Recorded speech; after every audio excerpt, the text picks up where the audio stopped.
The other day we mentioned how many times in the Bible generations would roller coaster, so to say. One would love the Lord and serve Him, and the next would turn from Him and neglect His ways. Doesn't this, in some ways, reflect our own culture? We used to be a nation who believed in God, but the Christians seem to be the minority nowadays. This is a sad truth. Our nation used to believe in God. It was founded and based on righteousness and faith in God, but now we don't even want God to be involved in anything. In fact, we ask Him not to be. And we have become so politically correct that we'll use the Lord's name in vain, as a curse word, but we make certain that we honor Buddha or Muhammad or any number of other false gods.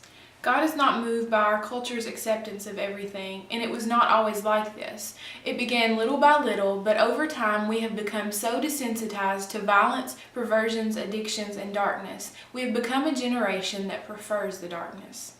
And the same thing happened in Bible times. And the good news is, though, that once the people realized that they needed God, they would call out to Him and He would come in and rescue them. And He can do the same thing in our generation, in our nation. We are not totally lost or without hope, but it is time for the people of God to turn back to Him.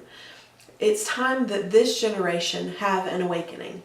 We want everyone to join together in prayer for our nation. We are not abandoned by God. He is waiting for people to turn to Him, and He will come in quickly to redeem us, but we must join together in this hour and pray for repentance and mercy.